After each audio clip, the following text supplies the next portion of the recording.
चट्टानें ये तब से धरती पर मौजूद हैं जब न महासागर थे, न जंगल और न ही पेड़ पौधे।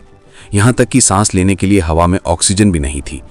ये यहां हमेशा से मौजूद हैं और ये सिर्फ हमारे पैरों के नीचे की ठोस जमीन भर नहीं है, ये हमारी धरती की कहानी में अहम किरदार हैं और ये इसके अतीत की गवाह भी हैं।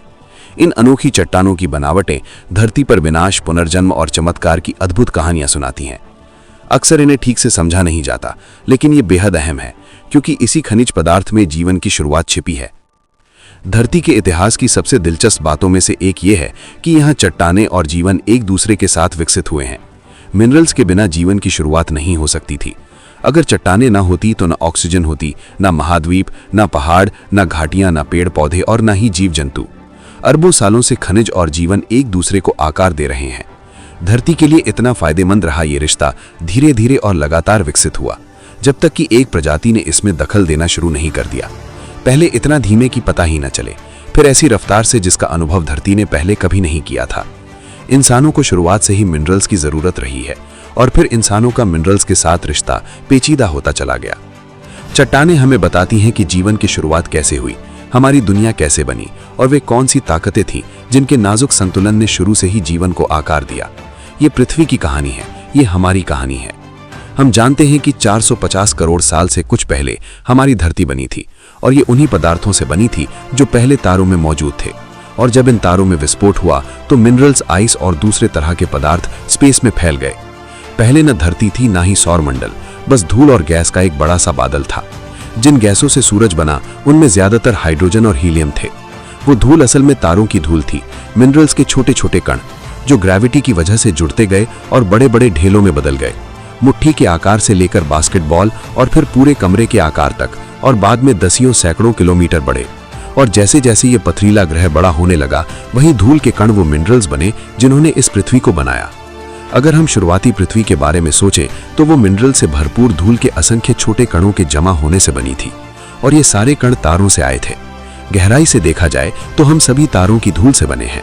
हम सभी तारों की धूल से बने हैं। पृथ्वी पर जो कुछ भी है वो तारों की देन है। लेकिन अपने शुरुआती दौर में पृथ्वी आज के इस नीले ग्रह से बिल्कुल अलग दिखती थी। वो एक चमकता हुआ गोला थी, पिघली हुई चट्टानों से बना दहकता गोला जिससे सौर हवाएं और उल्का पिंड लगातार टकराते रहते थे। उसकी सतह उबलते हुए मैग्मा के महासागरों से ढकी थी। जब पृथ्वी बनी तब वो बहुत गर्म थी और ऐसा माना जाता है कि बनने के 3 या 4 करोड़ साल के भीतर वो पूरी तरह से पिघल गई थी। जियोलॉजी में हम पृथ्वी की कहानी अलग अलग भूवैज्ञानिक युगों के जरिए बताते हैं। सबसे पहला युग हेडियन कहलाता है, जिसका नाम हेडीस पर पड़ा है। उस समय धरती बहुत गर्म थी, क्रस्ट ना के बराबर था, ठोस सतह बहुत कम थी, वातावरण भी लगभग ना के बराबर था और यहाँ मैग्मा के महासागर थे। उस दुनिया को अक्सर खनिजों का नरक कहा जाता है। वहाँ जीवन नामुमकिन था। इस आदिम उथल पुथल के बीच अंतरिक्ष में एक ऐसी घटना हुई जिसने पृथ्वी की किस्मत बदल दी। लगभग तय है कि पृथ्वी के शुरुआती दौर में मंगल के आकार का एक ग्रह उससे टकराया। इस भयंकर टक्कर से जो मलबा अंतरिक्ष में फैला वहीं इकट्ठा होकर चांद बना, जो अब धरती के चारों ओर घूमता है। शुरुआत में चांद भी पृथ्वी की तरह आग का गोला था। वो आसमान में दूसरे सूरज की तरह चमकता था, लाल गरम पिघले लावा जैसा। जल्द ही चांद की मौजूदगी ने धरती के विकास पर गहरा असर डालना शुरू कर दिया और अरबों साल बाद जीवन के लिए अनुकूल हालात बनने लगे। ये एक बड़े बदलाव की शुरुआत थी। जैसे जैसे धरती ठंडी होने लगी, उसके तत्व अपनी अपनी जगह लेने लगे। ग्रेविटी ने भारी पदार्थों को धरती के केंद्र की ओर खींच लिया, जहां से उनसे धरती का कोर बना, जबकि हल्के पदार्थों से मैंटल बना। इन अस्थिर हालातों में सतह का मैग्मा जमकर एक गहरे ठोस पत्थर में बदल गया, जिसे हम बेसाल्ट कहते हैं। यही बेसाल्ट पृथ्वी का पहला क्रस्ट बना। क्रस्ट के ऊपर पृथ्वी के विकास के लिए एक और अहम प्रक्रिया शुरू हुई। जल चक्र बनने लगा।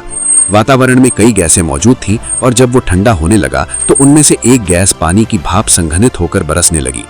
समय के साथ उस बारिश से पृथ्वी की सतह पर पानी जमा होने लगा और यहीं से महासागरों की शुरुआत हुई। तो एक तरह से अपने शुरुआती 10 करोड़ सालों में पृथ्वी एक अनजान जगह से ऐसी जगह बन गई जो आज की दुनिया जैसी है।